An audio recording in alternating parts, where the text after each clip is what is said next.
Okay, we'll make a start. Bore da, everybody. Good morning. I don't know. Can everybody see clearly and hear clearly? Yeah. Right, just a few housekeeping to go through. If you can all keep your microphones off apart from when you're talking, that would be great. It would save interference. We're going to have the presentations, and at the end of the presentation, we'll do the Q&A. So if you have got questions, either just jot them down and then raise your hand at the end, or you can put them down in the chat. So the chat button is above on the top bar, and just drop it down in the chat and then we'll pick them up at the end. The other thing we do is we do a Mentimeter evaluation. So when the speaker's ended, I'll be sharing a Mentimeter code with you. And most people do this. You can do it on your computer where you're sitting now by opening another tab, or you can do it on your phone. If you've got a smartphone, you can have access to the email, to the internet. It's just you go into menti.com, and I'll give you the code later because I don't want you to be jumping in and looking at that whilst we're having our presentations. It's very short and sweet and doesn't take 2 seconds to do. It's just literally slide your finger just to rate the different elements of the talk. That's really useful for us when we're planning ahead for our next webinar and what topics are of interest to people.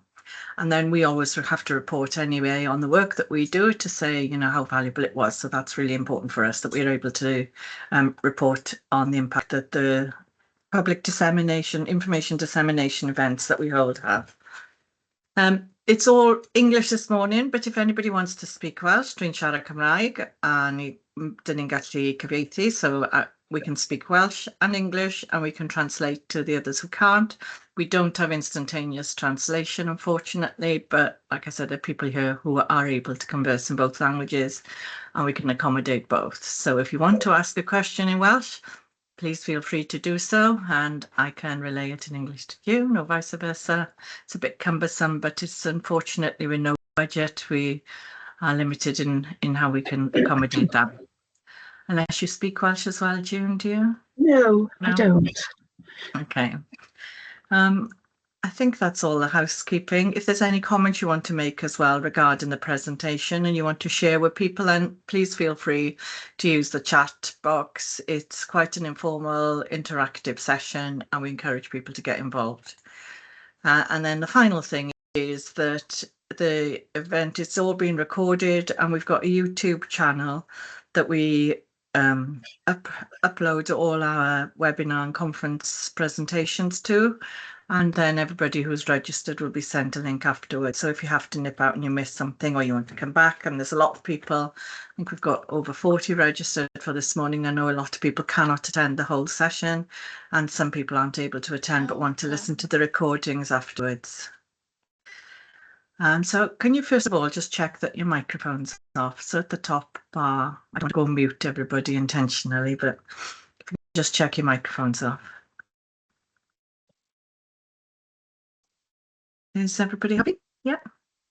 So first of all, I'm going to introduce June. June is very brave, and she's very brave because she's talking and not doing a presentation. Is very rare these days that somebody will just sit and talk, isn't it? We all have, I think we hide behind PowerPoint sometimes, don't we? So June, I'm going to hand the floor over to you, and I could introduce yourself. I think we've got it on the webinar links, that June is a controller with Blood Bikes Wales, and she can tell you what a controller is in a minute. She's also a trainer and a mentor and a trustee, and I believe you've got responsibility for Aberystwyth and Pembrokeshire. I think I've given you a rough, but you could tell us more about your role and what Blood Bikes Wales does. And I'll spotlight you in the centre now. Everybody should see you. Yeah, great. Over to you. Okay, well, thank you, Anna, for inviting me to come along. Blood Bike Wales, well, we're a registered charity and all our members are 100% volunteer. No one gets paid. So what is our purpose? Our mission statement is to relieve sickness and protect health by the provision of transport of blood, drugs, human tissue, and other medical requirements between hospitals, blood transfusion centres, blood sciences, blood banks, and other medical facilities, in particular, but without limitation, to assist the NHS primarily, but not exclusively, in Wales. So within the fleet of bikes, there are 22, covering 8 areas within Wales and covering all NHS trusts.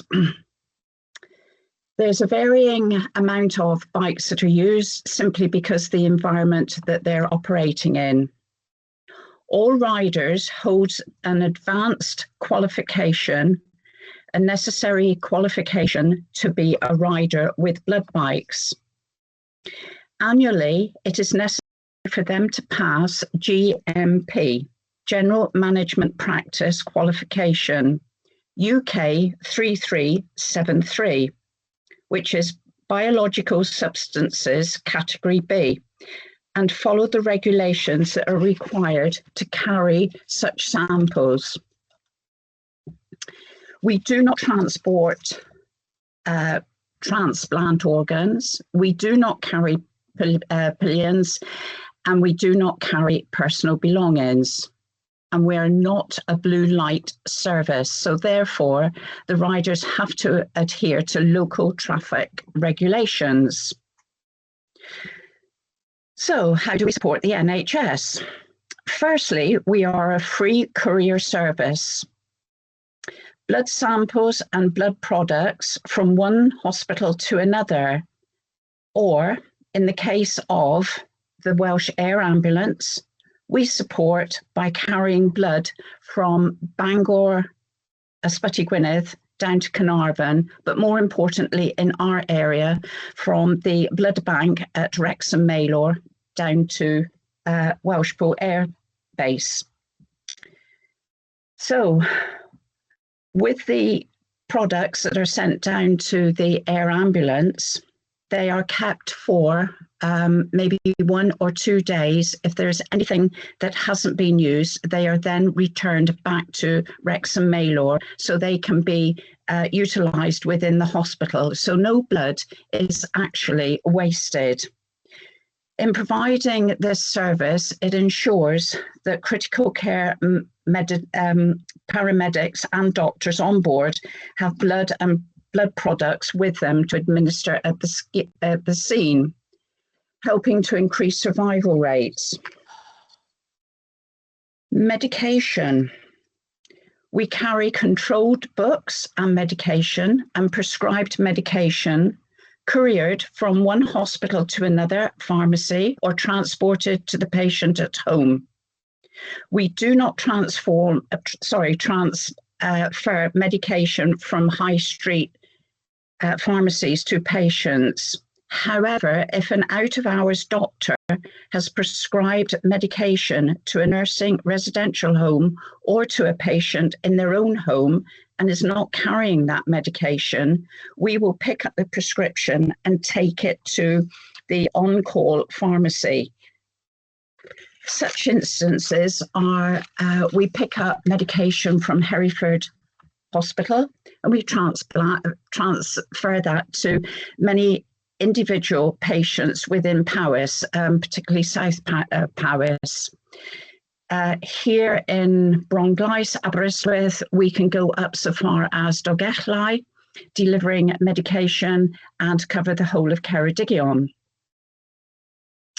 One of the things that is growing in population is donated milk from nursing mums, of which currently we have 3 in Ceredigion and 1 in Pembrokeshire. Mums donate their milk.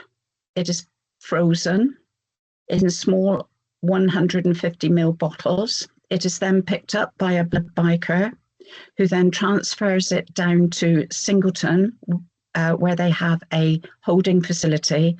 And from there, it goes up to the Hearts Milk Bank at Luton. There's an audit trail from mum to the biker to Singleton and to Hearts. And when that milk is being processed and released out into the neonatal hospitals, there is a conversation between mum and the Hearts Bank to make sure that there is no medical issues that mum has encountered since giving that blood. Processed milk comes from Birmingham down to Ross-on-Wye with what is known as the Midland Freewheelers. That is a blood bike service. And one of our bikes goes over and picks it up from Ross-on-Wye and then delivers it down to the neonatal or the SCIBU units along the M4 corridor. Something which people are not very familiar with is FMT. And what is FMT? It's fecal microbiota transplant.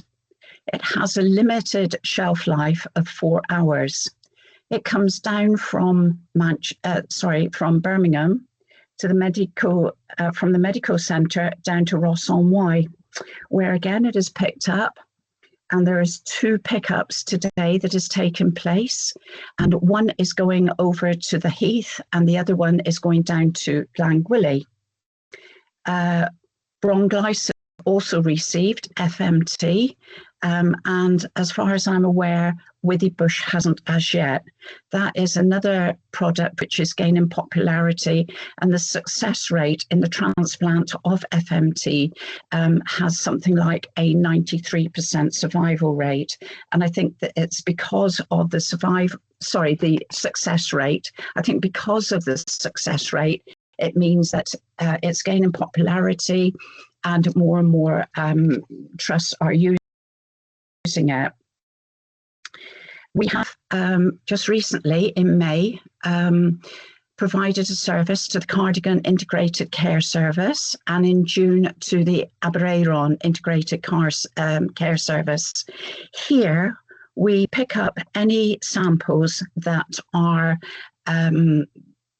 gathered post the NHS courier service. We pick those up and we either take to Bronglice, Glangwili or Withybush.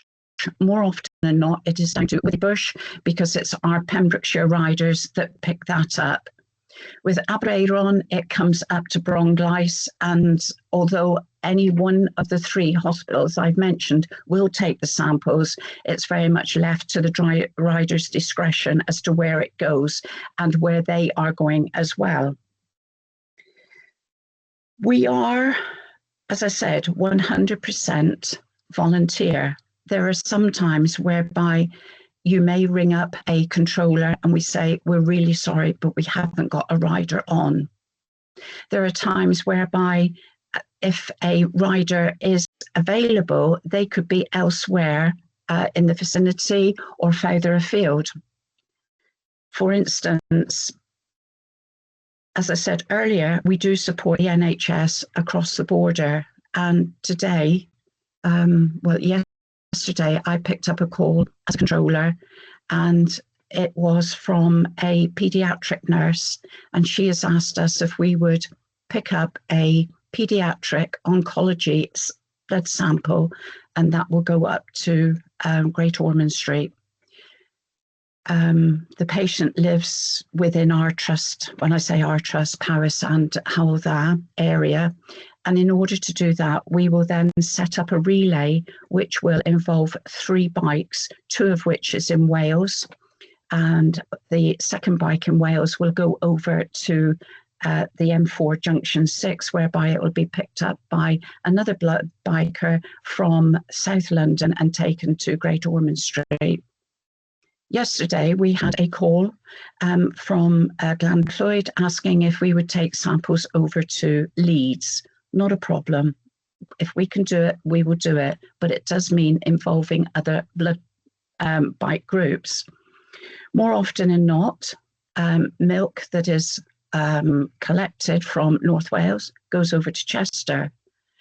Samples that need to go over to Liverpool, of which there are 7 hospitals which we support, is taken by our Wrexham riders.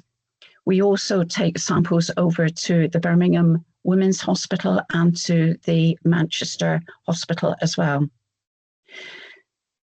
There are occasions whereby there are samples that need to be specialised laboratory testing, and so therefore they can come from England over into Wales. Samples from southwest very often comes over to Cwmbran, or it may well be over to the Heath. So that's a bit of an idea of what we do. So what does a controller do? A controller works from home or anywhere where there is a phone signal and there is IT internet connection. And a controller has the option of one of 3 shifts during the course of the day, and there are overnight 24-hour coverage throughout the weekend in some areas. So a controller will take a message from, or a request from, say, a hospital. We ask for the caller's name, the contact number, what are we carrying? Because that is very much dependent on how we carry it. For instance, white boxes are specifically for milk. So when milk is picked up, it is placed in the white box and it is tagged, security tagged, so that when it reaches its destination, with that tag in place, it means that it hasn't been interfered with. If it is blood samples or blood products or samples such as sputum, urine, then it goes into a red box, or it can go into a blue box. Each box is sterilised, antibacterial wiped through from the outside in, and that is done on a daily basis when a rider comes on shift. When the controller picks up the request, it then assigns that job to the rider that is within that area, because the controller controls all the bikes in Wales. It's not just the area. I live in Aberystwyth area. There is blood bikes here, but when I'm on duty, I cover the whole of Wales. A controller, generally speaking, has a good logistical mind and know geographically where the hospitals are situated. The controller asks the rider if they will pick up a sample and take to the destination. And as I said earlier, that could involve a relay. One of the more frequent relays is a 4-man relay from the Heath over to Bangor. And that means that we have a rider that will pick up and take to Brecon, from Brecon up to Welshpool, from Welshpool up to Glanllwyd, and then over to Bangor. And those samples are generally sexual health samples. There are medication that is very time sensitive. We carry samples which are time and also temperature sensitive as well. So all that information is gathered by the controller before it is passed on to the rider, so that they're fully aware of what they are carrying. When a controller is on duty, there is always a backup controller. So if they're busy on the phone and another call comes in, that backup controller will take that call and then will dispatch a rider accordingly. Throughout the whole of the operation that we are supporting the NHS, and we have bikers out on the road, there is a duty trustee also on call, so that if there is a problem that arises, they are there and they will support either the backup controller or the controller. I think that's given sort of a brief outline as to the work that we do, and I'm more than happy to take any questions. Thank you, Joan. That's a lot of information. How many bikes do you have in Wales? Or how many people are actually involved in the blood bikes as riders? Do you know? Does it? Right, yeah. We've got 22 bikes. It sounds like there'd be lots more, doesn't it? Yeah, and they've varied between 750cc to 1250cc. So as I said just now, it very much depends on the bikes and the area that they're operating in. Certainly within Powys, they've got two 750s because, and again with Aberystwyth, you've got country lanes whereby you're taking medication to.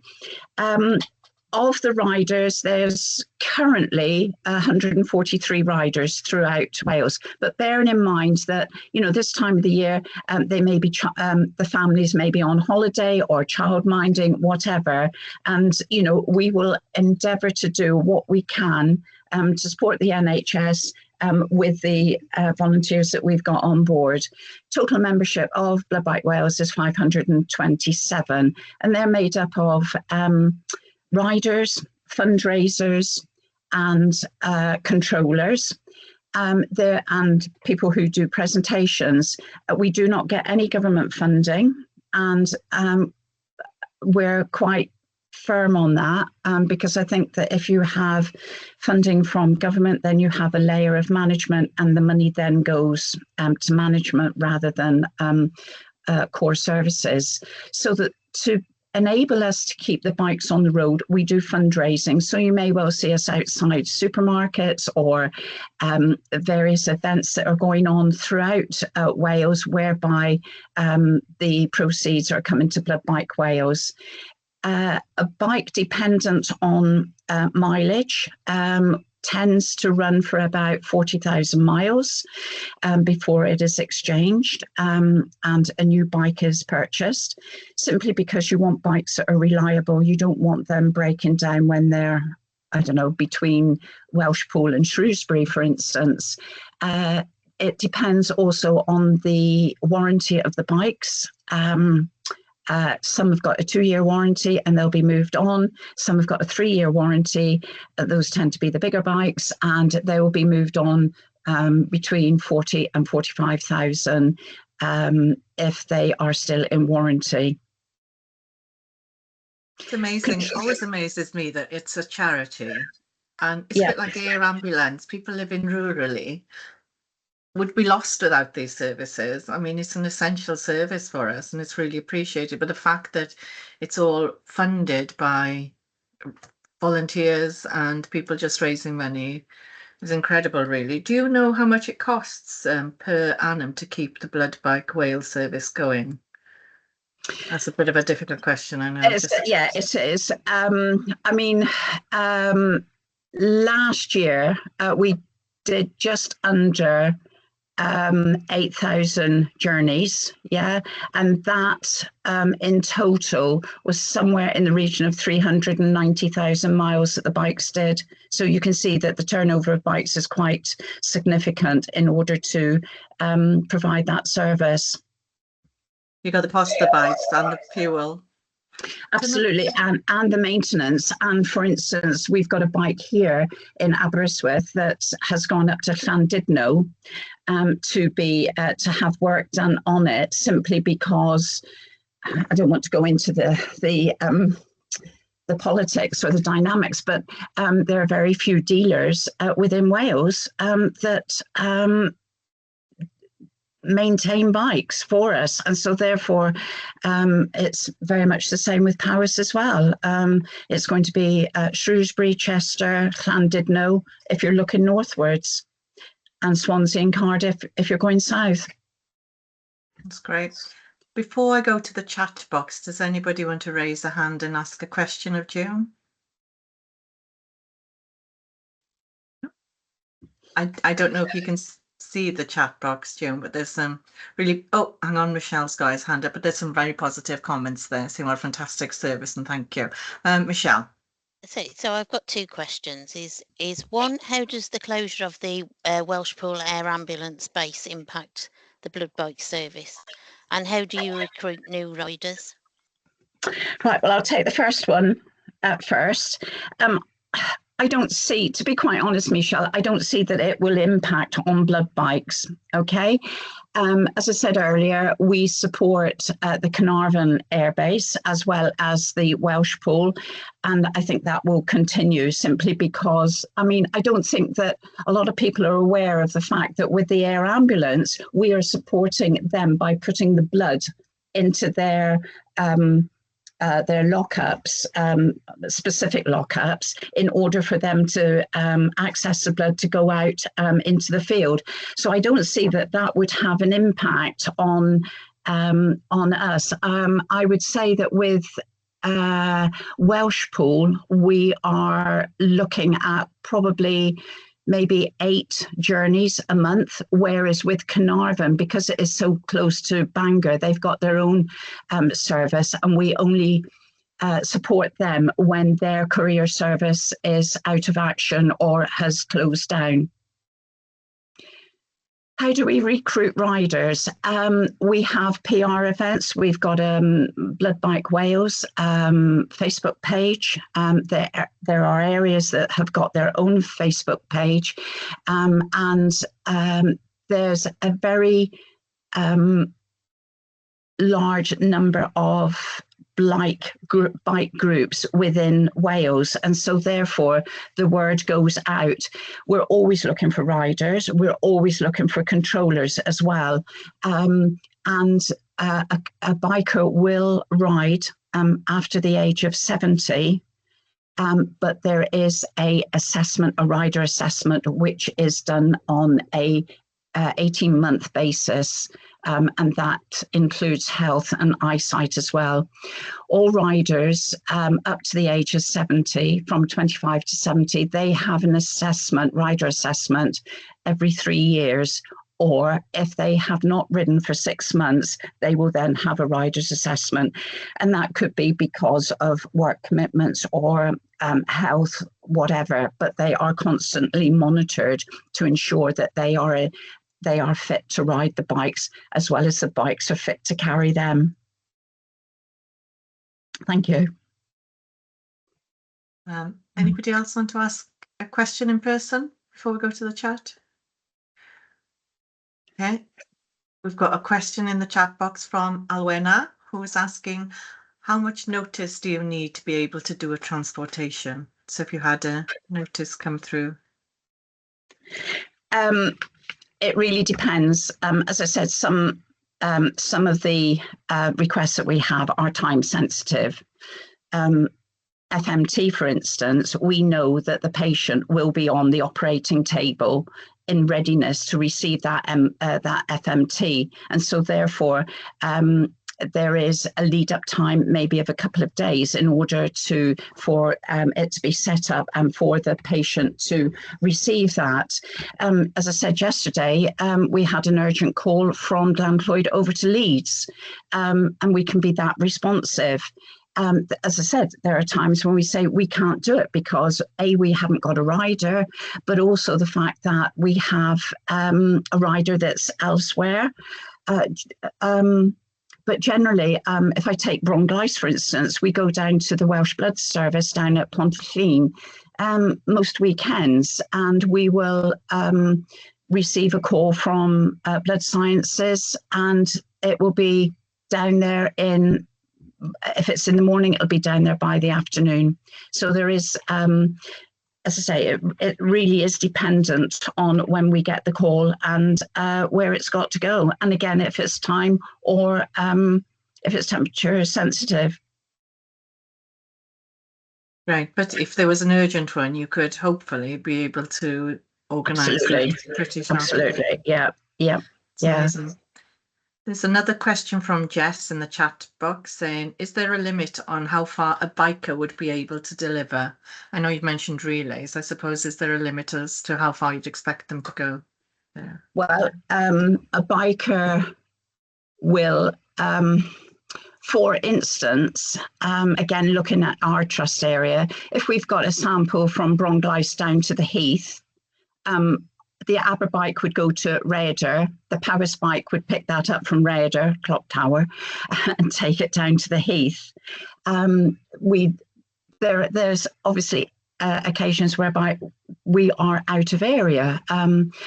Monday to Friday, an ABBA bike will pick up samples from Bronglais, and those samples will go either to Glangwili and or over to Prince Philip. There are occasions whereby there's no Carmarthen rider on board, and so therefore the ABBA rider would take that over to Prince Philip and drop them off and then come back again. This time of the year, that's about a 5.5 hour round trip. All riders, although they are asked to do it, and you cannot police it as a controller, are asked to take frequent breaks for their own fatigue, for dehydration, etc. I think that the highway code says that after 2 hours riding, driving, preferred 20-minute break. And sometimes that does happen. There are occasions whereby, as I say, we may need to transfer up to, again, looking at Bronglais, up to Ysbyty Gwynedd. And so therefore our biker would go up to Dolgellau on the bypass and then come down again, meeting up with the rider from the northwest. So yes, there are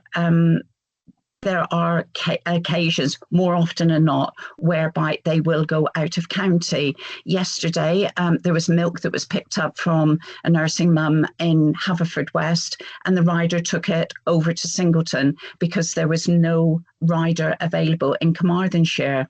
And I'm not down in Carmarthen at all. But also, although it doesn't affect us here within Powys and Hywel Dda, in the south, there is a dedicated sepsis rider, and that rider works or is on duty from 8 in the morning until 8 at night, although it can be extended to 10. It picks up sepsis samples from the Princess of Wales at Bridgend and also at Morriston, and it takes it over to the hot lab over at Singleton. We have an SLA with the Swansea Bay and Cwmtaf, whereby we will get that sample over to Singleton within the hour. We know that we are carrying sepsis samples. The reason they're going over to Singleton is to establish what medication that patient requires in order to put them hopefully on the road to recovery. And down south, we also have a dedicated milk rider who's picking up from, as I said earlier, from Ross-on-Wye, bringing milk down along the M4 corridor, or picking up from nursing mums and taking it to Singleton. Okay. You've mentioned a lot about cross-border going over to England. What is the relationship like then between, because you say that when you're a controller, you know the Wales scenario, you look at all of that. Is there your equivalent then in England that you liaise with? How does it all work? What we have is a directory of blood groups throughout the UK.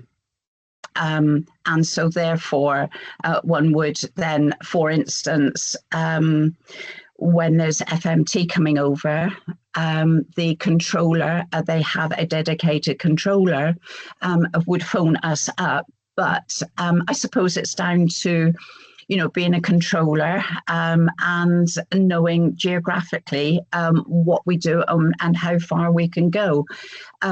But it's not too difficult, really, when you look at, say, Google Maps, and you're bringing somebody from Glencloyd over to Leeds, as we did yesterday. It's just to look at the areas, and then in this case, it was the White Knights, a blood bike group over in Yorkshire, bringing it down, and then they were meeting up with the Manchester blood bikes. And there are patterns whereby we're asked if we would transport samples or whatever. Equipment, USB. We've taken a USB from Bronglais over to Liverpool. It's just, and medical equipment can be anything from intensive care and whatever will go into a top box or a pannier, we will carry. But again, you do have certain runs. It's like, for instance, with any of the hospitals up in London, the standard practice, whereby we meet at Junction 6 on the M4, and then South London will then take it into London. So there are the odd occasion. On one occasion, I had a controller from Northern Ireland asking if we could transport something from London over to Northern Ireland. And yet we could do it. I did suggest that rather than Holyhead, could we go to Fishguard, because it'd be straight across the M4 and across, but no. So that was a bit of a nightmare to work out, but it was done. And we took it to Holyhead, and they had a rider there, and they took it across over to Ireland. So you have got that interaction with other groups throughout the UK. And it's, I just find it so fascinating being a controller, because I just like to know, well, why are we carrying it? Where is its destination? What's going to happen to it when it gets to that destination? And you learn so much more. You really do. And am I right in thinking the controller role is voluntary as well? Absolutely, yeah. Absolutely. So it's amazing. Jess has put in there, brilliant, thank you. You're very hardworking volunteers, and you're definitely one of them. But your depth of knowledge is incredible as well, because even I think most people think blood bikes just transfer blood. They don't realise the whole range of products that you do transfer and how essential all this work is that's going on in the background to people, particularly, like I said, people living rurally. We don't have the connectivity, so a bike transferring samples for tests to know what medication to give must be a godsend, isn't it, to kind of get people on the right road to recovery. Absolutely. I think Barry's asked a question, hasn't he? Yeah. Right. Through the week, we have our routine services. I'm going out of district a little, but Wrexham Mallow bikes start off at Deeside. They pick up at 4 health centres, health facilities, to drop off at Wrexham Mallow. That's Monday to Friday. Northwest has a routine, which is from Holyhead down to Ysbyty Gwynedd, and over to Menai Straits down to Ysbyty Gwynedd. So we have routines throughout the week and the weekend. The weekend, it tends to be samples going into Cumbran or going into the Heath. As I said, with Aber, we've got a routine that will go from Bronglais down to Prince Philip Monday to Friday. The ad hoc calls, which is like FMT, like milk, or just transferring samples or medication or medical equipment, it can be a quiet day. It can be a quiet shift. It can be really, really busy. Putting the routines aside, in a shift, say from 1 o'clock through until 7 o'clock, you could have 2 calls, you could have 10 calls. We were extremely busy through COVID. And for instance, Aber bikes were taking COVID samples up to Ysbyty Allwen, which is North Wales, going over to support North Wales, and going up to Blaenau Festiniog, and going across to Ysbyty Allwen. It really depends on what the requirements are from the hospitals and the health facilities that is required. If I go back down to Cardigan Integrated Care Centre, it is some days there is no calls at all. And there are, you can have 3 calls in a week. But that is a service that is growing, and we're very, very grateful that we're able to support Cardigan, and with Lampeter coming, Avery coming on board as well. And I've just picked up about fundraising.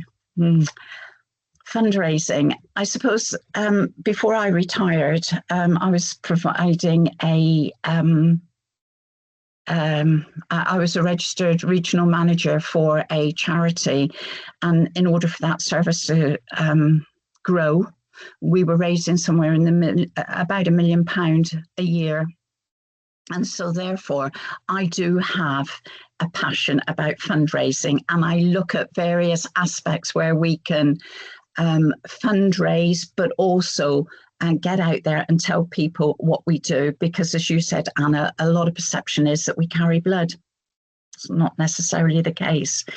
Fundraising, we look at, for instance, will a bank match fund us if we're having a collection, for instance? More and more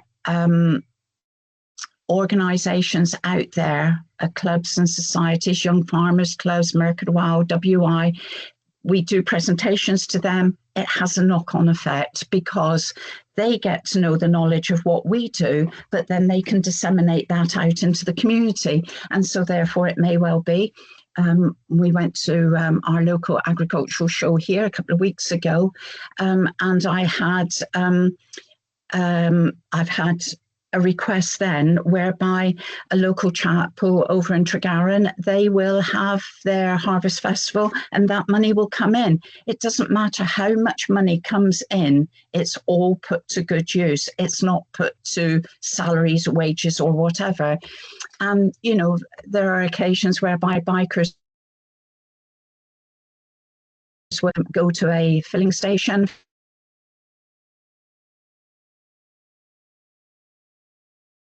I think June is frozen. Can anybody else? Yeah, I think so.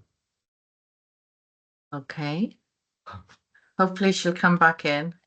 Oh, sorry, June, you froze for a moment then.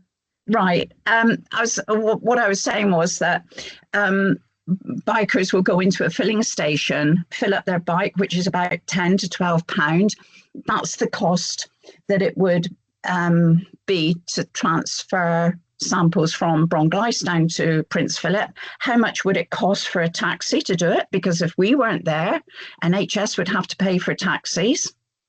And so therefore, it may well be that a motorist will come in and say, I'll take care of that, and they'll pay it. And that is a sort of like an indirect form of fundraising. Or they may be at a break at McDonald's or Costa waiting for a relay bike, and people are very generous and they will, you know, say, you're doing a grand job, you know, I'll buy your coffee.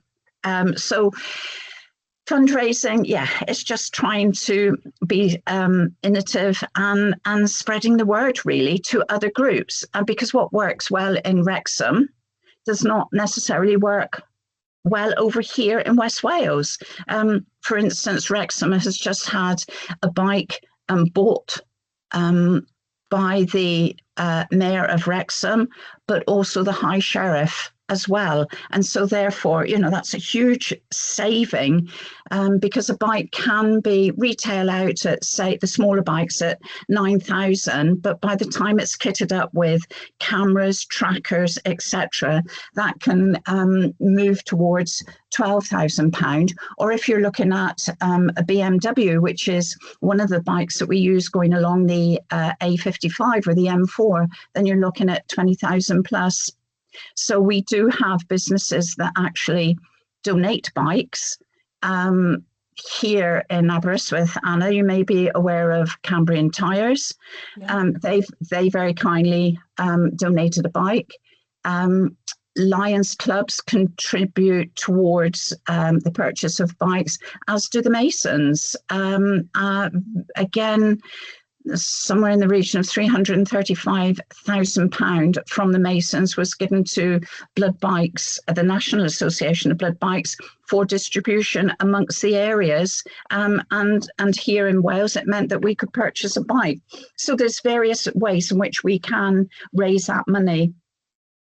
There's a question from Nicola, I think, that slipped down, is do you have a flyer for what Blood Bike service provides? Do you have any?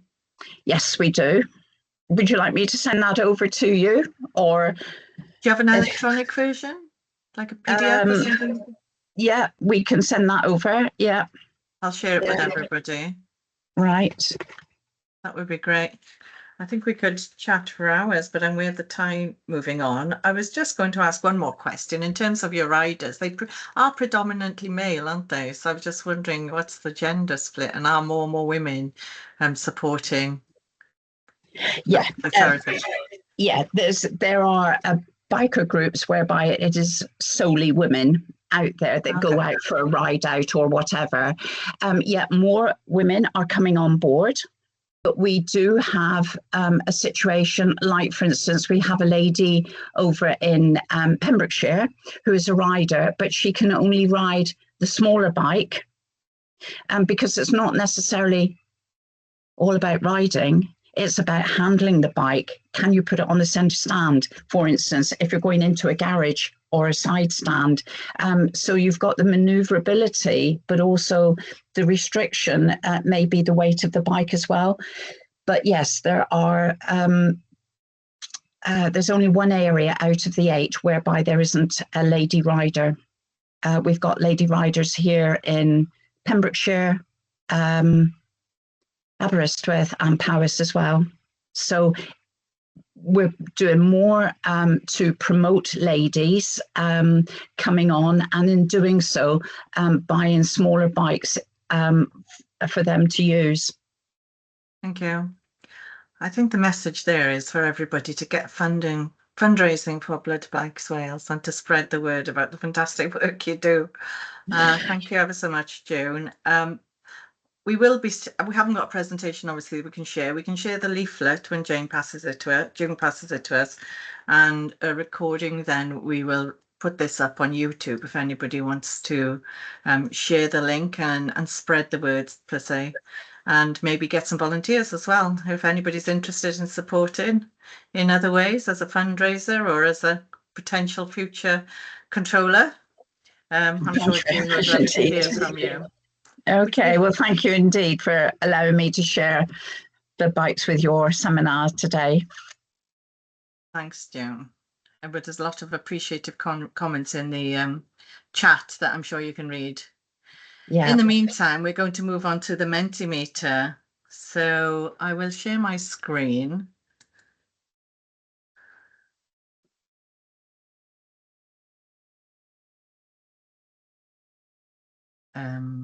We will see now. Can everybody see this? Yeah. Can everybody see it? So what you do is you go to menti.com. Those of you who've got a smartphone or can go open another window on your computer. Sorry, can you still see it? I've just flicked back. Are you still on Mentimeter there? Yeah. Yeah. Okay. Yeah. And then there's a code. Can you see the code at the top? 29530958. And once you're on that, there's a title, Blood Bikes Wales, Together We Keep the NHS Moving. And there's 3 factors. We'd like you just to use your finger as a slider and take either from disagree on the left to strongly agree on the right. If you thought the presentation was very interesting and inspirational, please score it. The second one is that the topic was relevant to you personally or to your work. And I think in some ways it's relevant to all of us, particularly those of us who live in rural areas and might need their services. And then that the information provided will positively impact me or my work. So if you can just spend a couple of minutes looking at that. So as a recap, it's menti.com. It's on the top. The code is here. And then you just slide your finger on the bar. Okay.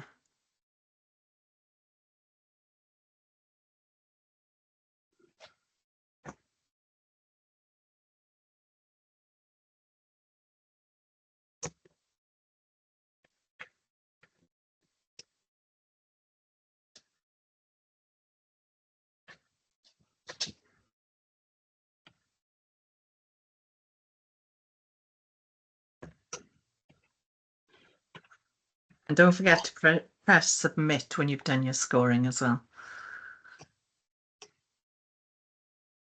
That's brilliant. Thank you ever so much. And we collect those scores.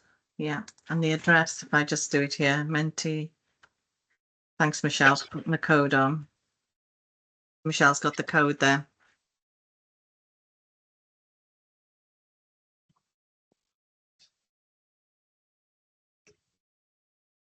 Fantastic. I'll let you carry on with that. The next talk is starting at 11 o'clock. We're going to be looking at the MyWay Diabetes app, and Chris and Debbie are going to be here to give you an overview of what that does and how it can help people with diabetes to have better outcomes, basically. They can tell you more about that. But if you want a 5-minute comfort break and reconvene at 11, everybody's happy with that? Yeah. Thanks, June. Thank you very much indeed, Anna. Thank you. You're welcome to stay if you want.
Okay, I don't know if everybody's back.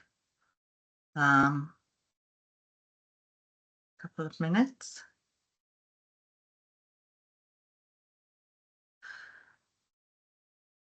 Chris and Debbie are here, so that's the most important ones. So we'll just recap and a bit of housekeeping for those who've just joined the second presentation. If you can keep your microphones off while the presentations are happening, and then at the end we have the presentation, and at the end we have a question and answer session. If you want to use the chat bar, you can use it to make comments as the presentation's ongoing, or just to put your questions there if you don't want to raise your hand and ask the questions in person. So use the chat bar freely, very interactive, very informal.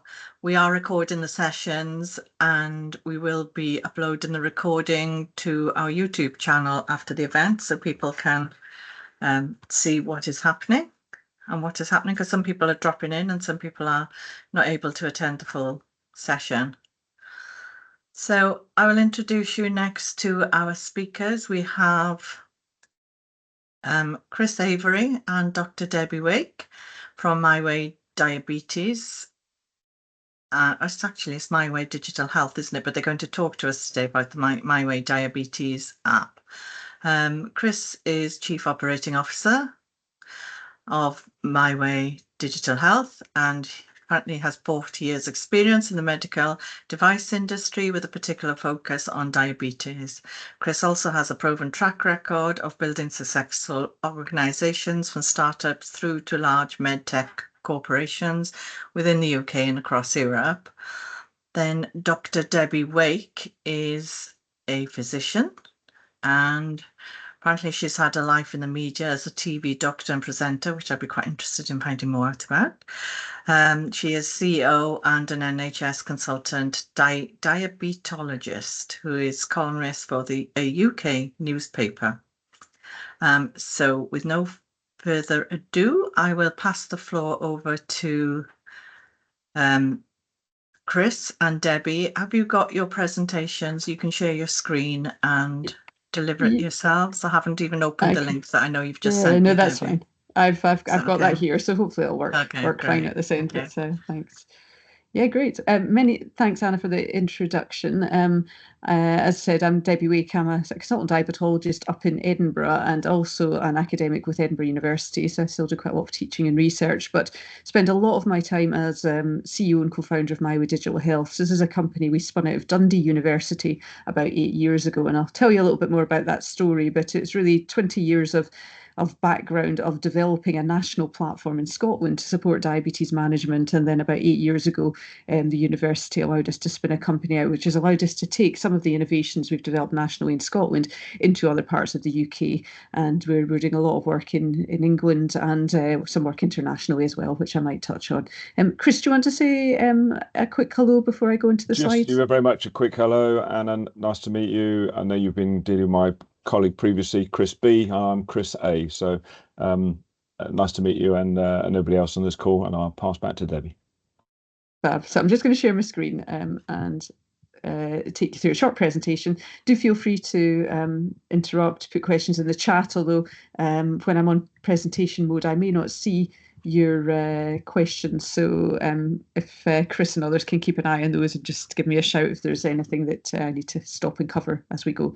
Can you see my screen at the moment? Is it sharing yet? No, not yet. No, not yet. Okay, give me a second. I'll just try it again.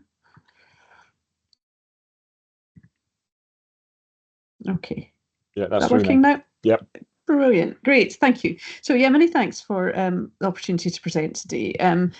We're going to be talking mainly about diabetes, but I think the work that we've done, although we started in diabetes, we've now extended into other sort of cardiometabolic conditions, including sort of pre-diabetes, weight management, obesity, heart disease, stroke, supporting people with high blood pressure, cardiovascular risk. But this has very much come from the starting point of diabetes. And so I'll focus on that today, but I think the context can be much broader. So I think we all know that even just diabetes itself is a big problem across the whole world. About 10% of people have diabetes, and I'll show you some of your data for Wales in just a minute. Diabetes consumes about 15 to 20% of healthcare budgets when you take into account all the complications that come with that. And a lot of these complications, things like heart disease, strokes, blindness, amputations, hospitalisation issues, kidney problems. This is where the huge cost lies. It's not so much in just treating the sugar levels, but it's treating these long-term complications, which at the end of the day are all most of them are fairly avoidable and preventable in that they take a long time to develop. We know what the risk factors are, and we've actually got quite good medical treatments and self-management opportunities to try to at least reduce the risk of these complications occurring, with potential massive improvements in people's health, quality of life, but also with a big impact potential on healthcare costs. So this was where we were sort of coming from with my sort of academic NHS role in Scotland about 20 years ago. We said we need to do something different to try and think about how we can manage this epidemic. Primary care GPs were under a lot of pressure to help manage the growing population of people with chronic disease. And we were looking to implement some solutions that were low cost, could have wide reach across populations, regardless of where people live, and particularly pertinent for rural areas, I think, where people do struggle to access healthcare.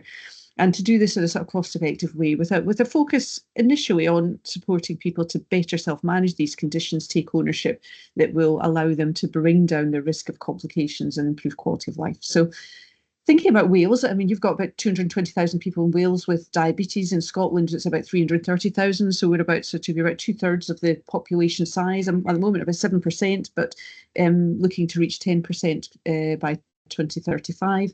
And there's a strong mantra across Wales and a lot of your policy and documentation around improving self-management, which in this statement by from NHS Wales says that self-management should be given equal weighting in healthcare. But we know that at the moment there is a significant under-resource goes into health prevention. I think we only spend about 3% of our budget on preventing health, despite being a health service, and we spend the most of it on treating problems that occur. So I think there's certainly a willingness to keenness to try to shift that needle. So, and ultimately the aim being to help support people to live with diabetes better, live happier, healthier lives. Part of the reason I'm speaking to you today is that last year we were invited by Health Technology Wales to take part in a submission process. And if people aren't familiar with Health Technology Wales, it's an organisation set up to try to take an evidence-based approach to new health technologies coming in and try to understand their suitability or otherwise for implementation across Wales. And, you know, it's a bit like, people might be familiar with NICE in England, and I guess Health Technology Wales is like a sort of health technology focused NICE, if you like, for Wales, and that it will make it will do a sort of evidence base, and it will make recommendations around sort of procurement and funding going forward. So as a result of that, we were asked to submit a proposal based on the work we'd done in Scotland and the work we'd done across the UK, which was showing significant cost savings and a really good evidence base.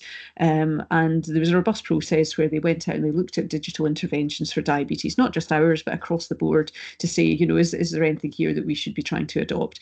And after a sort of long, several months of sort of evidence-based review, in January of this year, they published an outcome saying that there's very strong evidence to support, particularly our platform, shown to be associated with significant improvements in metabolic sugar control and other things compared with standard care, and with a statement that this should be routinely adopted across Wales, as was the evidence base. So that was really nice to get that strong recommendation from Health Technology Wales that this should be taken forward at scale across Wales. The next challenge, I guess, has been, that's great to have the recommendation, but how do you make it happen? And I guess we've been engaging since then with a number of stakeholders across Wales to try to sort of inform people about what we do, what digital health in this space can do, and to try to kind of build up support for how, you know, this could or should be implemented. So what are we talking about here? So this is the MyWayDiabetes app. So we run a number of products, but for today I'm going to focus on MyWayDiabetes, which is the application that is this patient-focused application. As I say, it was developed in Scotland. It's been there for over 20 years, but 7-8 years ago we developed a product that was able to be implemented outside Scotland in other environments. In England, we've integrated it with NHS login, so anyone who has an NHS login can basically use the application if it's been commissioned in their local area. They don't need to set up any separate login. And our understanding is that it should work with linking into the sort of Wales NHS app, NHS login as well, which I think has been integrated through the same system. So the MyWayDiabetes app, sorry, this is a very busy slide. This just really tells us a little bit more about the spin out. So we spun the company out in 2028. as I say, there's national deployment in Scotland, so everyone in Scotland with diabetes has access to the system, and I'll tell you more about it. But we now deploy it in places like across the whole of Greater Manchester, which is a big area, across about almost half of London, with North West London, North East London, and Somerset's another big area. And there's also some work we're doing nationally with NHS England around sort of education deployment, more generally across the whole of NHS England. It's the top ranked diabetes app in the UK. It scores this ORCA as an independent sort of scoring system for apps, and it scores a really high 93% on that. And we continue to evolve it. And in North West London, it's not just diabetes, but our platform there also covers diabetes prevention, cardiovascular disease, weight management, and so on. So this is what the ecosystem looks like in Scotland, and at the heart of what we do, we want to try to, where possible, integrate data into our platform. So in Scotland, we have one platform called Sky Diabetes, which integrates data across the whole country for diabetes, and it brings in data from all the GP practices, information from the hospital systems, ambulance systems. We have a national retinal eye screening programme for diabetes, so it brings in data from that. And this data is used with a clinician platform, so anywhere I go in Scotland to manage people with diabetes, I can log into the system, the information shared. If they've been to the GP that morning and I'm seeing them in my secondary care clinic, I can see their data that afternoon. And it means that we're all basically working together with shared information that's highly informative for diabetes care. And then the patient app in Scotland is called My Diabetes My Way, and that receives data from all these different sources so that everyone with diabetes is fully informed around their care in real time. And it also allows them to link up things they might be doing at home, like if they're using a Fitbit to manage activity or glucose meters, or if they're measuring their weight or their blood pressure at home, they can input that information in as well. So this is very much about a population management approach. So when we work with regions or countries, we will try to put in something that absolutely everybody within that region can access and make use of. And there's different components to it. Some bits of it, as I'll show you, are just educational information online through a website, and that's useful not just for people with the condition, but their carers, their family members, other healthcare professionals who might be wanting to upskill in diabetes. We often put policies and guidelines and things there if they're not being housed elsewhere. Right through to online courses, which can be self completed or done in a specific timed way, which I'll show you, and through to our patient data app, which people can log in, see their own NHS data and so on. But the idea is that we make this available across large regions, regardless of sort of demography or anything else. So the app itself, as I say, has a data app where all the data from clinics and home recordings comes into. That then links through to personalised advice and resources, and we have a lot of culturally material that's culturally relevant, which I'll talk a bit about. And then there are specific courses that people can use as well. And I guess what's different about what we do compared with maybe other apps that people can download is this sort of close linkage with NHS data. We work very closely with NHS organisations to make sure the data comes through, to link people into support where needed, to make sure that everything is up to date in terms of the latest clinical guidance and so on. We put in peer support, and we operate at a really low cost and scale. So generally, if we're working within a region, this app might cost £1 or £2 per patient per year.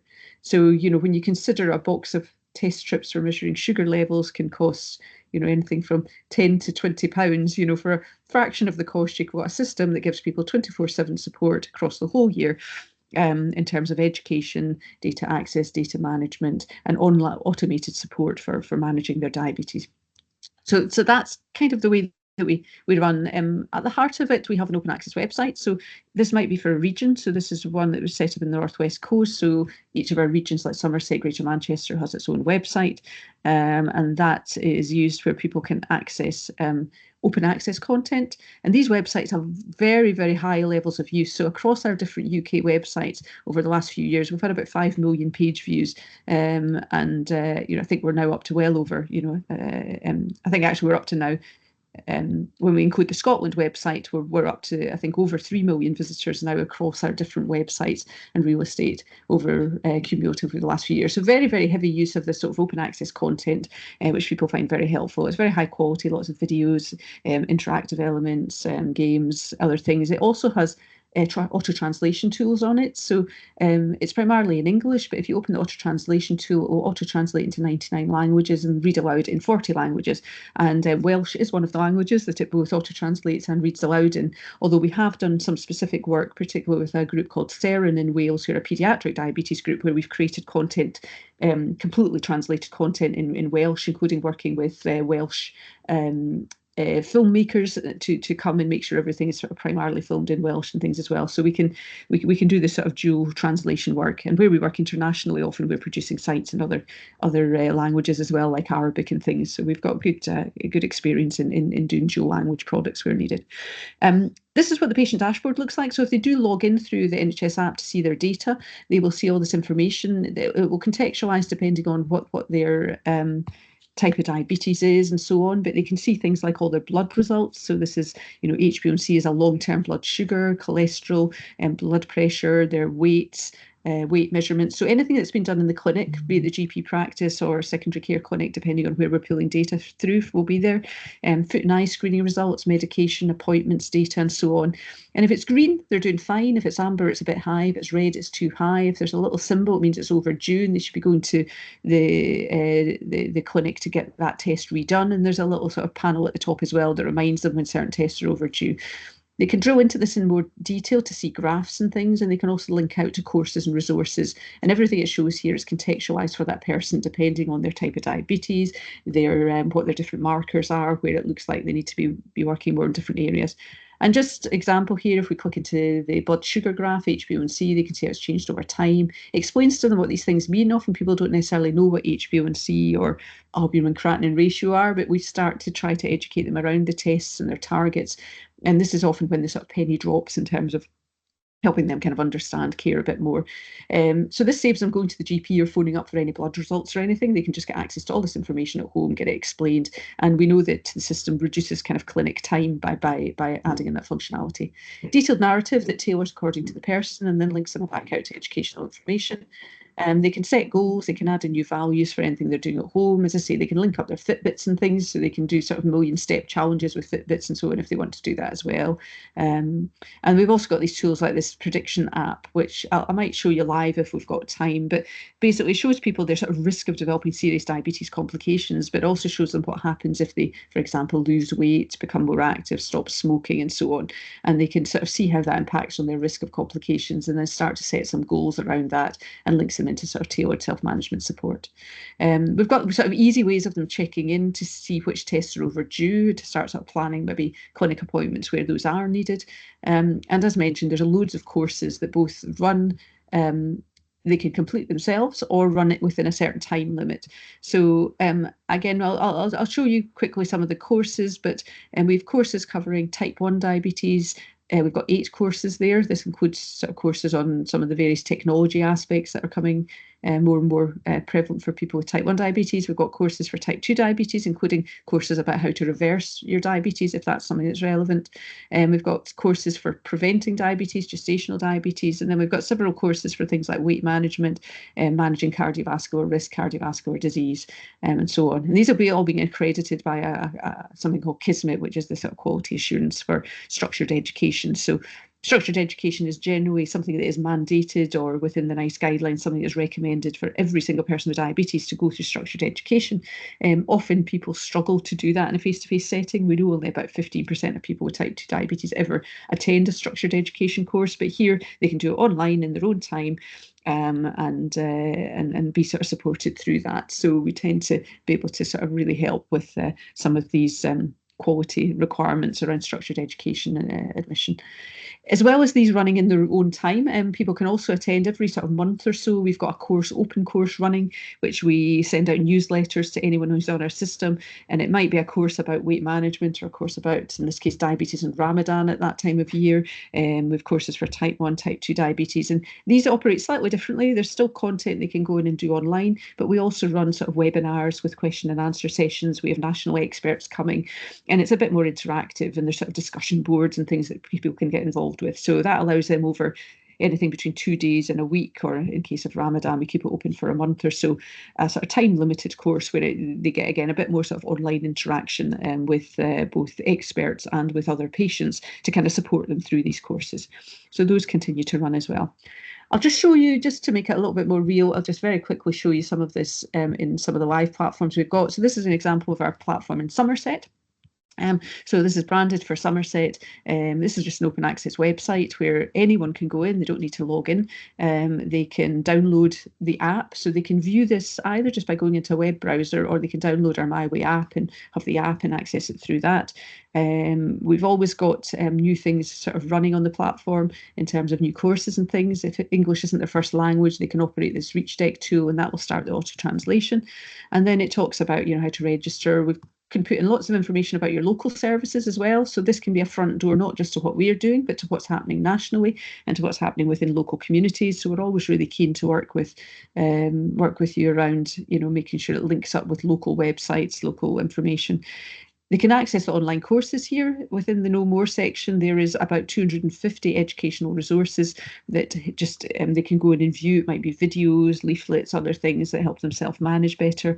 And there's various other programs advertised on that. So just by way of example, if we go into the Know More section, we can do, this, let's just say my complications. So this has got, information about feet and eyes and heart disease, kidneys, mental well-being, reproductive health, and so on, and going to feet. And then there's an overview video here about how to manage your feet with diabetes. I won't go through that, but a lot of patients talking about their experience and healthcare professionals. And then there's lots of other ad hoc content here, videos and things about feet, but they can also sort of search for any content that they want. And as I say, there's about 250, 300 resources just covering diabetes within all these different sections here. Everything from planning pregnancy through to kind of lifestyle, losing weight, and so on. So you can explore those at your leisure. The other bit of the platform where people need to log in takes them into this sort of screen. And once they've logged in, they can either go back to the open access website, they can go into the courses, or they can start looking at their health record. We also advertise on here any of these sort of free online courses that we're doing that are sort of running as time limited courses. So we've got one coming up on carb counting that people can register for that. If we use this, they can then basically click into their health record here, which I think I've got open somewhere else. In let's just do it. So I'll take you into the e-learning first. So they can click on there to access the e-learning courses. So these are some of the e-learning courses. So you can see here, there's 4 courses for type 2 diabetes, and covering sort of, one's an introduction course, a sort of my type 2 course, which is a bit more detailed. They can click into these, and once they're logged in, start working through topics. And again, this is just examples of things that they can do where they can sort of interactive courses. They'll watch videos as they're going through it, talking about what is type 2 diabetes, infographics there. This is another nice little video that's got all the sort of user. This one's got lots of users and talking about their experience of being diagnosed with type 2 diabetes, and so on, which again, you work through the course, you do all the content, and then at the end of each module, there's a little quiz. They complete the quizzes, and then at the end of it, they get a certificate. And these courses take a few hours to go through, but they can do them all at once, or they can do them over several days, and it will keep progress, and it will keep reminding them to log back in if they've not done that. There's also lots of comments. We have discussion boards where people can share information about their diagnosis, about their journey. So each section has a sort of interactive element as well in it. So that just gives you an idea of the sort of courses that we've got. And then if people want to access their health record, again, they can go in and do that. I'll just give me 1 second, and I'll just show you this bit very quickly.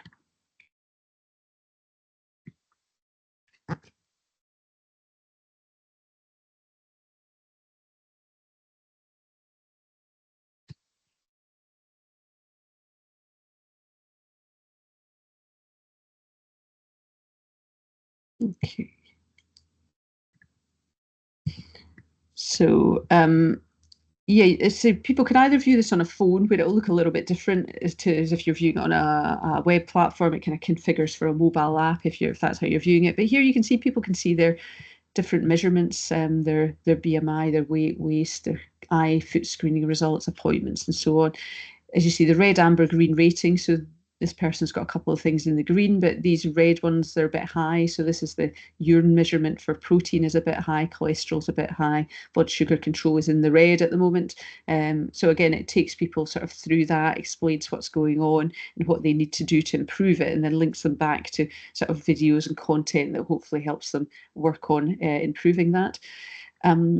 They can also, so you can do that really for any of the parameters. Debbie, you while you're in that screen, there's been a couple of questions in the chat there. One was, what does the blue circle mean, which I've explained means it's a manually entered data. So if you could explain that a little bit more. And then someone asking also around about what can patients enter, so as far as remote monitoring data. Yeah, so if you could explain that while you're there. Thanks. Yeah, will do. Good, thank you for that. Yeah, I mean, the main things that patients would enter themselves are things like blood glucose data. So again, they can manually enter these if they're just doing occasional blood sugar levels, but there is a way of linking up a blood glucose meter as well through a system called Tidepool. So if they've got it covers a lot of the different glucose meters, so they can download that app and then put in, there's basically a linkage code, and then the data comes through automatically and they don't need to manually enter it. But the sort of things we're expecting people to do at home are things like blood glucose. They can measure blood pressure readings, and again, if they put it in at home, it records it as a home recording, so you can see here the data source. So that would either say, because this is demo, it comes up with that, but it might say such and such GP practice, or it might say, but if the person puts in one that they've done themselves at home, it's clearly marked as a kind of patient entered result. And again, that's useful if they're reviewing this with a healthcare professional, they know which ones they've done at home and whatever. Obviously, they can measure their weights, the waist circumferences at home as well, but again, scales might be different to the scales in the practice, so that they are clearly marked as sort of separate. They can do their waist measurements and things. That's the main things that they would do at home, I think. So they can change things like the smoking status and update that as well. And there are a few other things on the, I think, care measures as well. So for example, this person's overdue getting blood pressure and things done. There are a few things around attending education courses that they can again edit those if the information is wrong, if they've done that, or receiving sort of specialist care if, you know, they happen to be, you know, pregnant or planning pregnancy and so on. So that's the sort of things that they do. Was there anything else in the chat at the moment? Yeah, that question, Debbie, in the chat was regarding how do we access data effectively and managing that data. So I did briefly put a reply on that. We have data share agreements signed by the practices and it's overviewed by the data protection officers. But if you can elaborate on that, would be great. Yeah, no, that's exactly right. So it depends on the local area and what the policies and things are. But essentially, we have a data privacy impact assessment that will be done across your area with your information governance experts. And then there's different ways we pull data in depending on the different regions. So we've got integration set up with EMIS Vision System 1, but it's kind of done through a central NHS digital pool. So anywhere we go in England, we can very easily just open up a new connection with any GP practice in that area. But we do need to have a data sharing agreement with the GP practice if that's where we're pulling the data from. So we have a team of onboarding implementation staff who basically will be getting the data sharing agreement signed. Sometimes regions have, you know, primary care networks or others that can kind of support some of that, getting all the data permissions and things in place if need be. And sometimes there are already governance processes and procedures in place for this sort of things that we can piggyback onto. But we're pretty slick at kind of getting these things done in place, but there's always just a little bit of investigation work as to how the teams want to do it locally. But generally, we're linking in with GP practice data. Where we can link in with secondary care data or health information exchanges, so where we work in London, there's already what they call a health information exchange. In London, it's a sort of discovery data service, it's called. It already sucks all the information from GP practices. So in that situation, we link in with that for our data. So it's really what's easiest. So yeah, we would work that out. But I think there's a lot of EMIS, is that right, used in Wales? So, you know, I say we work a lot with EMIS, either directly or through some of the NHS digital work. So we would be planning to kind of reuse some of that functionality, I think. Here. Anything else in the chat for now, Chris? There's quite a lot of questions about availability in Wales. I don't, Nicola, do you want to ask your question? Or... Nicola has asked, is the app available in Wales as a whole, or is it purchased by each health board? Yeah, well, this is what we're trying to work out. It's not available in Wales at all at the moment, in that So it's available nationally in Scotland, funded through Scottish Government, and Dundee University run it there. South of the border, it's the ICBs who've kind of bought it, if you like. So they've got their integrated care boards, and we would work with them on a licence fee for that area. So the regions we work in, like Greater Manchester, Somerset, we agree a low-cost licence fee that is based on the population size. Then it is basically made available for everyone in that region. So we can either work on national level, or we can work with individual health boards, or even sort of large groupings of GP practices we could work with to say, right, how many people with diabetes, and put it in there. But at the moment, nobody in Wales has commissioned it. And this is, I guess, what we're on the back of the Health Technology Wales recommendation that this is adopted routinely in Wales, with almost a kind of adopt or justify why you're not adopting basis. We're I guess trying to kind of work out a route to, is there interest? Do people want this? And then how could we move towards getting it implemented? And at the moment, I think there's interest in trying to do this nationally, but I don't know whether that's going to be possible. The other option might be for us to try to work with individual health boards to get it implemented. We've got a similar question from Lowry, who works for the Aneurin Bevan University Health Board. Lowry, do you want to speak to it, or shall I just read your question out? I am here. I think you kind of touched on it though, so it obviously depends on local plans and interests about whether there's viability of doing it. I'm looking at a project at the minute around the compliance of UNACR screening around the management in primary care. So yeah, it's interesting to know this exists and is available, but not in practice yet. And I'm aware of other apps where the retention's quite low in terms of the patient engagement. So that was the second part of my question about how do you capture people and keep them engaged? Yeah, no, that's a very good question. So I think this is where we've got quite a strength, is that we work really closely locally to get people on board as quickly. So we sort of have a license fee, and for example in Somerset, 30% of people with diabetes there use the full data-driven app, and then many more use the educational resources and things. So we've, considering that's across a large ICB region, we get high volumes of people actually engaged in using it.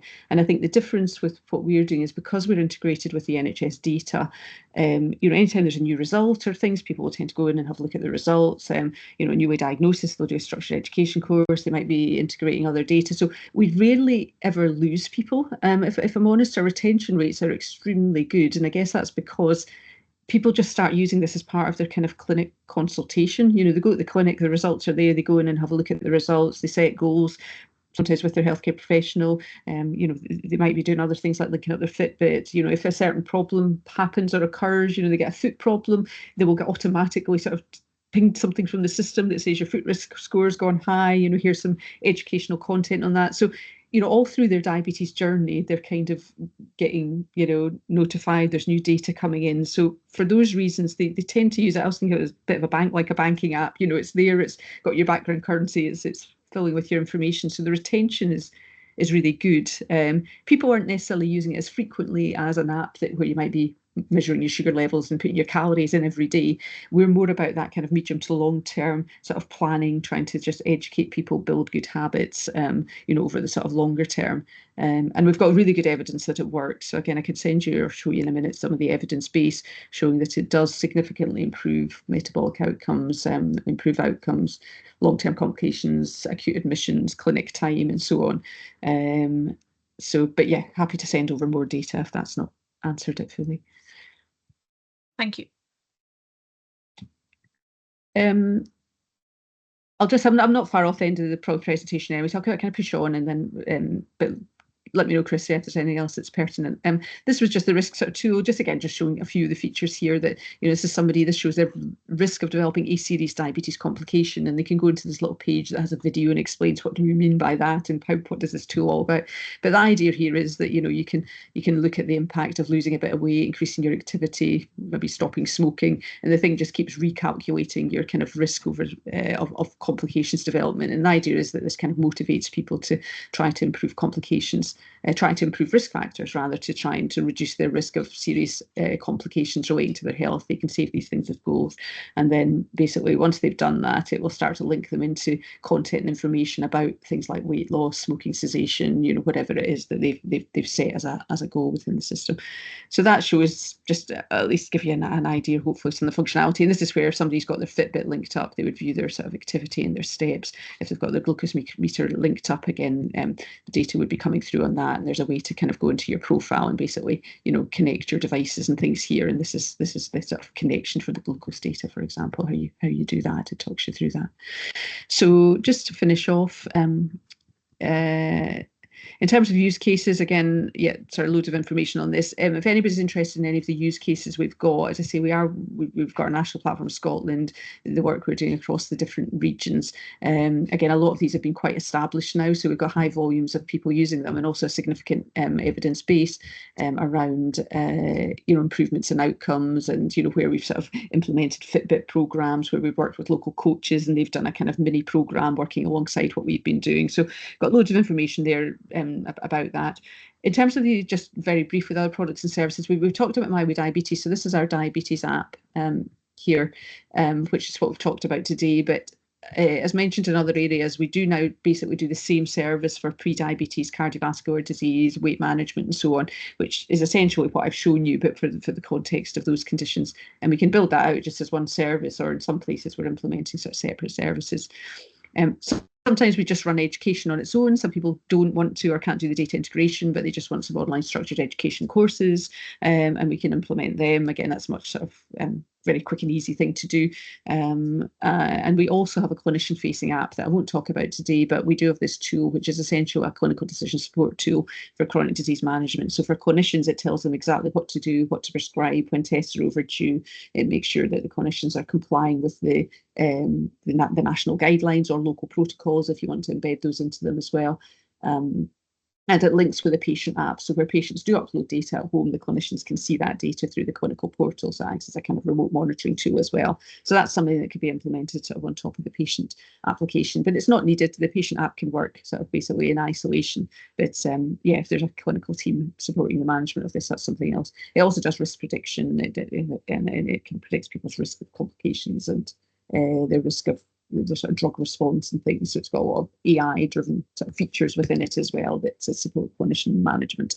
And the final thing I might touch on is the MyWay Comms, which is maybe just easier here. So what we try to do is put in digital interventions that operate across the large regions. And I've talked about, you know, the open access website here, the patient app here, the structured courses. We've also got things peer support groups, for example, where you know, we on the back of certain courses and interventions we sometimes put people into sort of peer support groups where they can support people themselves ongoing, whether it's around weight management or other aspects of care. So that's very welcome. And we also do these digital marketing campaigns. So where we're working in your region, we will work to integrate data on your diabetes population or whatever population we're working with. We will work really hard to make sure that we're sending out marketing to those people on behalf of the GP practices. So it's all very much coming from the GP practice, but we will do all the work to get the kind of campaigns out by text message, by email, making sure people are aware of the service, where appropriate, bringing them back in and getting them to interact with different bits of it.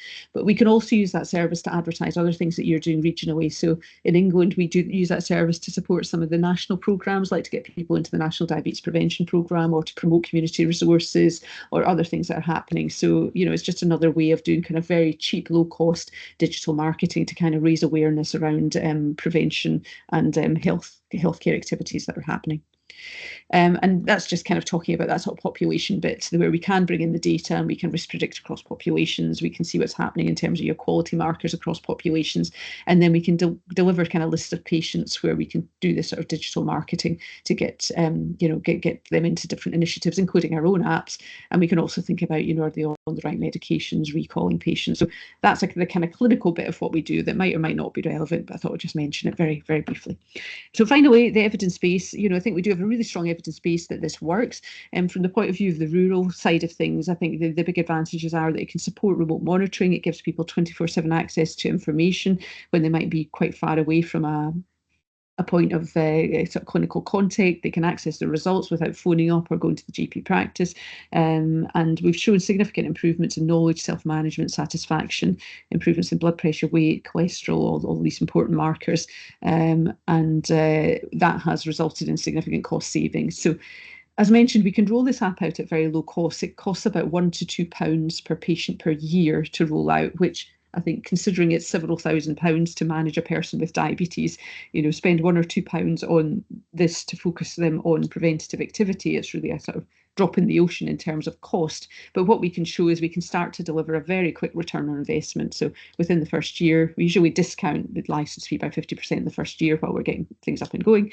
And then we can quite quickly see the return on investment in terms of improvements in acute admissions, long-term complications, and sort of efficiencies, reduction in clinic appointments. So we've published a lot of papers on this to demonstrate the impact. But again, we've got a web page with most of our papers on it, but very happy to send people over more on the evidence base if that's useful. And yeah, finally, these are just some links out. I think the slides will get circulated, or with the recording you can do it, but this is just some QR codes to some videos we've got showing the patient app, the clinical act, the evidence base, some of the work we're doing internationally, the website generally, and links to some of the platforms that we've got running in other bits of the UK as well. I think what we're doing aligns strongly with NHS Wales policy. This is just some of the stuff that we've pulled out in terms of supporting chronic conditions, the quality statements around diabetes, the general trends in terms of diabetes prevalence and so on. And I'll let you read these yourselves, but I think this seems to be a good fit with the general sort of strategy and framework movement in Wales. And I think I'll stop there, and very happy to answer any other questions. Thanks, Debbie. That was a lot to take in. But there's been a lot of interest in the chat bar. I'll spotlight you and Chris, and you can both answer the question. So going back, Julie, she was interested to see the cost effectiveness. I think you just covered that in the slides. So if you're happy for us to share the slides after the event, I know you said it's a large file, but if we could potentially come to some way of doing that, we'll discuss that afterwards. Yeah. The other thing we can do is send over more on the cost effectiveness modelling and things. So if anyone is interested in, what could this do in your area, Chris has got a lovely model where, if you tell us your size of population with diabetes in your region, we can produce a little report for you around, what's your likely cost savings, how quickly you're going to achieve them, what are you going to see in terms of reductions in heart attack, strokes, whatever. And that can be quite useful to then start discussions with, commissioners and other stakeholders in the area. So very happy to produce some individualised reports on that. If you want to send over your email addresses to us or whatever you want, whatever's the best way to coordinate that, Anna, we'd be happy to engage with individuals and send them more information as needed. I'll share your emails with everybody who's registered, and then they can contact you. Just link to that though. Esther's asked, clusters in Wales have populations of 25 to 100,000. Is that large enough population size for commissioning? Don't know if you want to speak to it, Esther. Esther works from Health Education Improvement Wales. Thank you. Yeah, I'm just thinking that clusters have specific budgets and are often looking to make changes. And in England, they have similar with their PCNs, and this is the type of initiative that a few clusters across Wales might be interested in taking this forward. Particularly, also, I'm thinking about the MyWayDigitalHealth. So where we have, certainly in our more deprived areas, we've got significant patient populations who have a number of long-term conditions, and money's been invested in motivational interviewing, that sort of thing, but that kind of in between the motivational appointments, the ability for the patient to be more engaged in proactive management of their healthcare would be something fantastic. But getting it done at a greater than cluster level usually needs a bit of proof of concept locally in terms of engagement. That makes sense. I'll pass you probably over to Chris in a minute to talk about the numbers. I agree with you. The MyWayDigitalHealth, because you're doing over a larger population, might make it easier from our end to commission, because it'll be a slightly bigger population. It won't just be diabetes, but it might be diabetes and CVD and weight management or whatever you want to do. So that gives us a slightly larger pool. We are starting to look at commissioning at different levels, including in England at sort of PCN level and things. So Chris, do you want to say anything on the kind of minimal numbers for commissioning? Yeah, I suppose we are open for thoughts on that. We've talked about doing it even at practice level if it's a very large practice, because you get both some in England you get some very large practices, but I suspect within rural Wales maybe not. So, but yeah, we're certainly really interested in working at cluster level. We've talked obviously working at health board level. Answer your question earlier, yes, we have tried to engage. Well, we have engaged with the clinical leads for diabetes. So Julia Platts, we've put proposals together for that as well. So we're trying to align with the recommendations of Health Tech Wales that, you know, health boards should be taking this up or explaining why they're not. Yeah, I think more than happy to work with you all and build proposals up and show you the data and how the savings are made. I've already put my email address in the chat there because I don't really want to lose contact with you after this, because we will disappear off and go do something else. So by all means, drop me an email or drop your email in here and I will reply to that as well. Yeah, and I think there's strong interest nationally within the national clinical leads and things to do this. I think it's just always the usual of how do we make it happen. You know, I think we've been speaking to Wales for a long time, and over the past even decade or two, there's been a lot of discussion about bringing the whole Sky Diabetes system from Scotland into Wales. So there's been a long relationship here of like trying to kind of share learning and do things together. So I think there's definitely strategic interest and support for doing this. It's as usual, it just comes down to the nuts and bolts of making things work. Yes, I'd also asked in the chat if you felt that staff needed training. I mean, before they were recommending the app to patients, I suppose. Not really. I mean, it's very, very intuitive. We've got kind of patient videos and things that get people up and running, but it's designed to be very easy to use. So we do run kind of webinars for healthcare professionals. So if we're working in a new area, we'll run regular webinars. So if practices want to come on board, staff want to come on board and find out a bit more about it, and we take them through it all and things, so they've got an awareness of it. So yeah, we can do that, and we do that to sort of inform people. And if people want a sort of demo account that they can, you know, use in their own practice to show people how it works and things, we can set that up. But generally, you know, we just get people registered. They can self-register. They don't even need a referral because we know that slows things down. They self-register and then they get sent a series of emails which basically tells them how to do things, what the platform is, and it kind of just takes them through an easy login process. Great, thanks. Tom? You're on mute, Tom.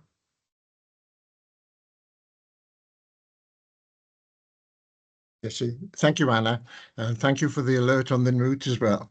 For the benefit of Debbie and Chris, if I might just sort of mention, I'm long retired from health service management, but I have worked in both Grampian and the Highlands in Scotland, so I'm not unfamiliar with your part of the world as well. And I now focus on patient issues, and I lead on digital transformation for Llais, that's our patient organisation sort of in Wales. And I sit on a number of health committees in England and Wales still, as it were. And I'm a huge supporter of clinical apps, and very, very pleased to see that you're giving this sort of presentation today. And I wanted to raise two different sort of areas. One is policy, and then some issues of practicality later on. I fail to see how one can make any real progress in Wales without there being some policy decisions. The Welsh NHS is quite scattered in terms of the organisations it has. Some of them are statutory, some are non-statutory, etc. I know that you've been talking with RHCW, and I've seen what they've produced as far as that's concerned. One of your alternatives, MyDesmond, of course, been working with Public Health Wales, and in fact, I am pre-diabetic, so I have been piloting MyDesmond, and I've been attending conferences with Public Health Wales, or workshops, I should say, rather than conferences, workshops with other people who are diabetic as well. And I find it hard to see how one progresses in any meaningful timescale. And given what's happening now with AI and so forth elsewhere, we don't have time to sit around for the next 2 or 3 years doing lots of experiments. You know, there are products such as yours which have been a success, and it's time for decisions as far as I'm concerned anyway there. Now, when you come to the strategy, the first big issue is integration. You mentioned the EMIS record and the EHR, and our EHRs in Wales, unfortunately, at the acute level, are quite separate from the EMIS records. And moreover, there are people like myself in North Wales, many of us, who are referred to Manchester. So my MFT I use all the time when I'm sort of there. But it's a scattered situation, and I'm afraid for many sort of people, it's so scattered that they don't do anything sort of with it at all. So there's a very big question mark for us as to what we actually do about sort of strategy per se. We can download our medical records from the app in Wales. Our app is quite primitive compared with that sort of in England, but we can download them. But at least 60% of the people in Wales are not permitted to download them. And as a result, therefore, only about a quarter of the people in Wales actually are able to use the app sort of at all. The prospect of people using standalone apps like I do with my Desmond means that I have to put all the data in manually into the system when it's sitting there sort of on the record, as it were. The thing which perhaps annoys me most is measuring my progress. As someone who's pre-diabetic, I want my HbA1c to go down. I clearly, like many people, have issues with their kidney, and so I'm concerned about my EGFR and all of these things, of course, you are measuring, etc. But certainly with my Desmond, I'm interested in your case, it doesn't alert me to tell me I should be having another blood test. And unless it actually alerts me to have a blood test and I can show it in the surgery, I can't make an appointment for one. There's a quite sort of a long sort of gap there. Let me stop at that point just to say, I'm really supportive of the principle and the concept, but we have got to tackle it at strategic sort of level. I suspect the only way of doing that is with Public Health Wales. I can't think of any other statutory body which has that sort of responsibility. The sooner that we're able to do that, and hopefully Rural Health and Care Wales can make some representations to Public Health Wales after the end of this session.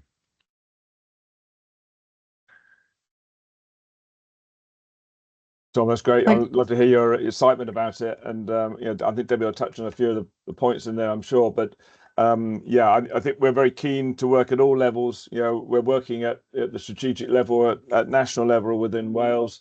But I think there's an element of, we're trying to find people like you, champions, stakeholders that will, support the message and carry that forward. And in the meantime, we're also more than happy to work at cluster level or health board level just to get some experience and strengthen those stakeholders' points being made. So but Debbie, do you want to touch on some of the other points being raised there? Yeah, no, I just totally agree with everything you said, Tom. I think you're absolutely spot on, and I think the way you've said in terms of how we should be trying to implement this and being strategic, I think that's absolutely right. I guess we're still trying to find our feet in terms of what's the path in Wales and who we should be engaging with. We are trying to engage with people right from the top to the bottom, but I agree, everywhere we go, we are asked to kind of slightly reinvent the wheel on the evidence base and things, and go back to doing pilots and things again, when I think we've got a really strong published evidence base in multiple different settings now. But very happy to do those smaller tests of change if they're needed. But agree with you, and any advice you and others can give around supporting this and similar projects going forward is very welcome. I'm just wondering, if you wanted to get to pilot in Mid Wales, because, Rural Health and Care Wales covers the 3 health boards, and we could put a case forward for some of pilots. I know there's people on the audience here from the whole of Wales, really, with larger organisations. But because it hasn't been used in Wales, it could be a case of, yes, you don't need to evaluate it if you've got the evaluation criteria, but in terms of proving that it works within the Welsh structures and linking up with all the various data, I think that, you know, that might Yep. alleviate some of the concern. There's a be lot of good. people agreeing with Tom in the chat, and then Michelle's got a question and Sharon's got a question. I don't know if you want to pick it up yourselves on chat box or if they want to speak to them. Either Michelle, do you want to? Well, it is kind of less of a question, more of a situation. So for example, on my Desmond, my address is in Ceredigion, but my GP is in Powys, and I can't use my Desmond correctly because I either log in my address, it doesn't pick up my GP, or I log my GP and it won't load my address. So that's a logistical problem, which I guess affects lots of people in those sort of border communities. So it's more of an observation than a question, really. Yeah. And then Yeah. you'll find a lot of people in Powys use health services over in England as well. So there's that kind of added parameter. Sharon, did you want to raise your comment?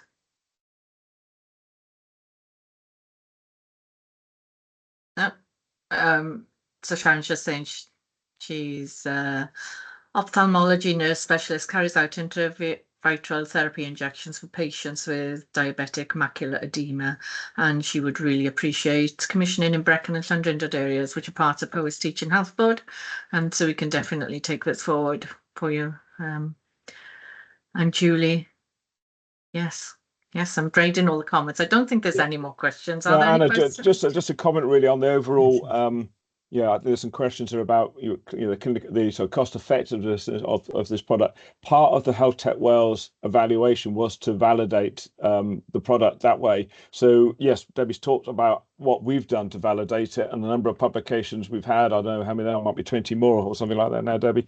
But Health Tech Wales did an evaluation of the cost of it and the clinical benefit of it. Yeah. They did a different analysis, but they came out to the same outcome, and that was it was clinically effective, and it was the only diabetes app that they've ever approved, is my understanding for this, isn't it, Debbie? So yeah, I think, and yeah, they had independent academic experts, as I say, health economists looking at this, and they ran their own independent analysis of this, and that was done based on looking at this as a solution for Wales. So there's been a lot of local academic evaluation scrutiny on this that's been done completely independently. We supplied them with our evidence base and data and things, and they were obviously looking across the whole marketplace. So that's been pretty thorough. Yeah. Right, thanks. Tom's got another question, Tom? Yes, I forgot to mention Digital Health and Care Wales when I was talking, but unless we pilot it or do a proof of concept linked to the EMIS system, I don't see how we get forward. There are plenty of people now in North Wales who've been using MyDesmond not connected there. And so we know that many people start, they go through the education sessions, but they don't stick for very long as far as the self-management is concerned. And it's the self-management which is the critical part at the end of the day there. And really, the only way to get links to the EMIS system is through Digital Health and Care Wales, and the individual GPs in Wales can't do it by themselves, and they have to get a central sort of agreement. So there is a need for proper discussions at policy level as how to go forward. And if we don't go forward, then of course our deficit in terms of quality of health in Wales compared with the rest of the UK just gets worse and worse. Thanks, Tom. Okay. I'm afraid I'm going to, Julianne has got a hand up. One quick question or comment then, and then we'll call it to an end. Julie? Diolch, Anna. I'm just really interested in this. So sorry, Debbie, Chris. I have been off on sick leave for a few months, but I'm going to be easing myself back in. But I'm clinical lead for diabetes up in North Wales, and also strategic lead for diabetes nursing in Wales. So sit with the NHS Exec, which is now the Performance and Improvement Unit. So on my return, so I've just been sort of frantically contacting colleagues. So I'll be very happy to pick this up. Hopefully something will have happened before I'm coming back, but at a strategic level, would be very happy to pick this up on behalf of Performance and Improvement and obviously selfishly for us in North Wales as well. But I take on board, Tom, your points absolutely. And so, you know, for us to be completely integrated properly with support of Digital Healthcare Wales and our Public Health Wales colleagues as well, so that we've got a unified approach, is probably the best way. You know, and we're ideally suited, aren't we, in Wales with our population to be able to manage this from a sort of population management approach. So very happy to pick the conversations up, and thank you so much for your presentation. That sounds amazing, Julianne. We'll definitely get in touch with you. That sounds brilliant, and thanks for the offers of support. And as well, we might get just back in touch, those connections you mentioned, Tom, around Digital Health and Care Wales, Public Health Wales and things. Again, be good if people have specific contacts there they could help us with. That would be amazing, and we can maybe start those conversations. It'd be great to collate a lot of the positive comments in the chat as well, because I think, again, trying to get position statements and support, but it sounds like as a group you're kind of supportive, which would be great. And then any opportunity around starting to pilot this in terms of proving that implementation works and that we can do this within Wales, we'd be really keen to do that. So again, if that's Julianne or others are able to kind of lead on supporting that, we'd be really keen to just start doing something to show that there's willingness and that it can work in the context. So yeah, that's all been really, really helpful. Thank you both. I'm afraid time's got the better of us. There's a lot of comments. I'm sure we'll absorb it, and we'll work out a way of sharing your presentation and your contact details, and then with everybody who's been in attendance, if they want to contact you direct or by myself or whatever, we can take that forward. So thank you both very much. All that's left now is a quick evaluation of Mentimeter. As everything, we have to evidence our worth. So if everybody can go back to the Mentimeter screen, if I share my screen again. Can everybody see this? So if you go to menti.com, a quick evaluation of the presentation you've just heard, use the code 29530958, and if you can just slide your finger on the 3 areas that we're asking people to rate the presentation and then press submit, that would be great.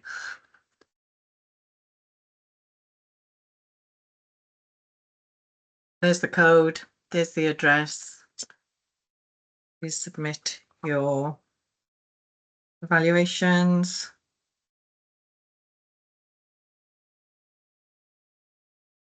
Brilliant. Thanks everybody very much. Diolch yn fawr I bawb am ddod heddiw, and we'll be in touch. The next webinar won't be until January, but in the meantime we do have our conference on the 11th and 12th of November in Builth Wells and online, and I'll be emailing everybody with those details again. Diolch. Thank you very much. Bye-bye. Enjoy the rest of your day. Thank you. Ta-da. Thank you.